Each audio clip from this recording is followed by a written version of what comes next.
مگر اس حدیث پاک کو پڑھتے بھی ڈر لگتا ہے، بیان کرتے بھی ڈر لگ رہا ہے۔ اس کو پڑھتے ہوئے بھی ڈر لگتا ہے اور اس کو بیان کرتے ہوئے بھی ڈر لگتا ہے۔ اب پتہ چلتا ہے کہ ہمارے اکابر علماء دیوبند، ان کی زندگیوں میں اتنا تقویٰ تھا، ذرا اکابر کا تقویٰ کتاب پڑھ کے تو دیکھیں نا۔ پیریڈ پڑھاتے ہوئے اگر کوئی رشتہ دار آ جاتا تھا تو چند منٹ اس سے جو بات کرتے تھے وہ بھی نوٹ کرتے تھے، اور مہینے کے بعد اپنی تنخواہ سے اتنے وقت کی تنخواہ کم کروا دیتے تھے۔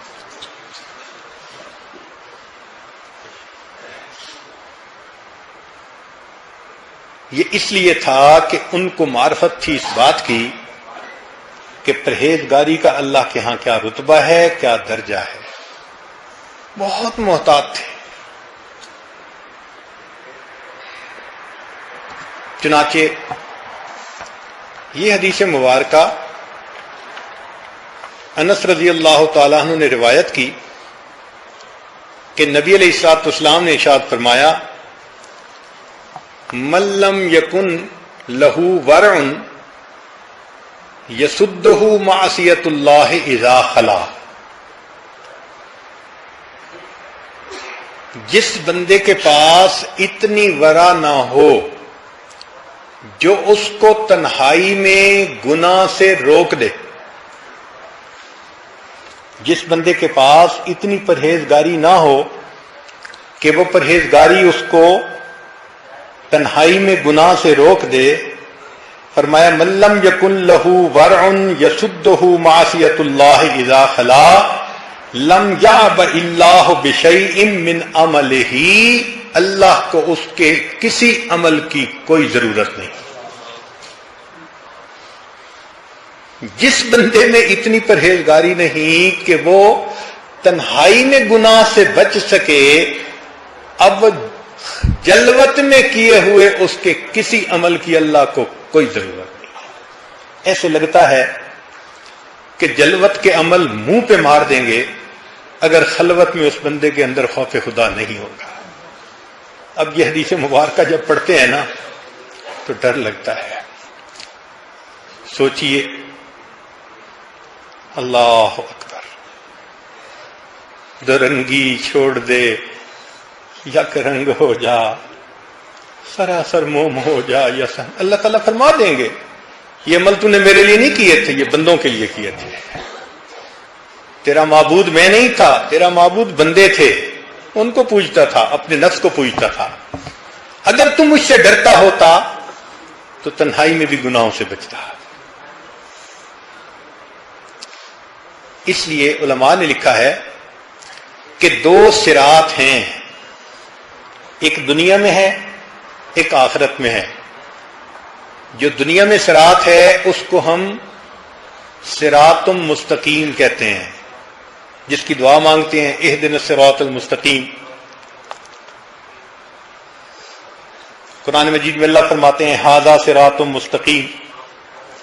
تو ایک دنیا کی صراط ہے اور ایک آخرت میں پل صراط ہے۔ تو مشائخ نے لکھا کہ جو بندہ یہ دیکھنا چاہے کہ میں قیامت کے دن پل صراط سے بسلامت نکل جاؤں گا یا نہیں، وہ یہ دیکھے کہ دنیا میں وہ شریعت کے صراط سے کتنی بار پھسلتا ہے۔ جب تم نے گناہ کر لیا، پھسل گئے، اس کا مطلب وہاں بھی پھسلو گے، یہاں پھسل رہے ہو وہاں بھی پھسلو گے، پھسلے بغیر وہاں سے گزر نہیں سکتے۔ اس صراط کا نمونہ اللہ نے یہاں شریعت کو صراط بنا دیا۔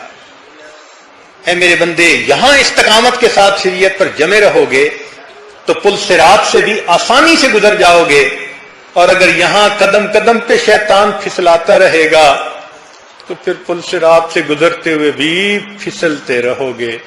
وَإِن مِّنكُمْ إِلَّا وَارِدُهَا كَانَ عَلَىٰ رَبِّكَ حَتْمًا مَّقْضِيًّا ثُمَّ نُنَجِّي الَّذِينَ اتَّقَوْا۔ دیکھا، جو تنہائی میں گناہوں سے بچنے والے ہوں گے ان کو ہم نجات دیں گے۔ وَذَرُ الظَّالِمِينَ فِيهَا جِثِيًّا، باقی ہوں گے ان کو جہنم میں اودے منہ پھینک دیں گے۔ اللہ اکبر.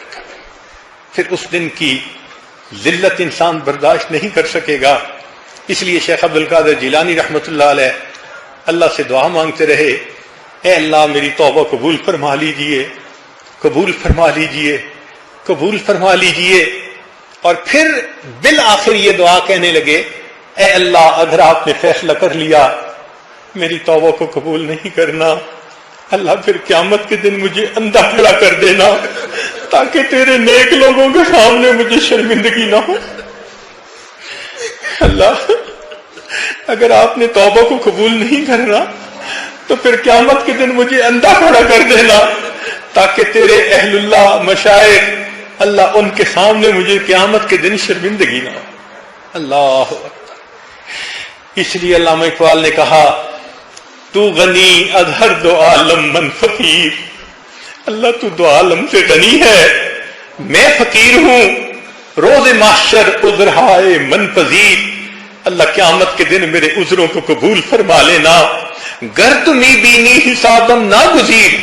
اور اگر آپ فیصلہ کر لے کہ حساب لازمی لینا ہے، از نگاہ مصطفیٰ پنہا بگیر.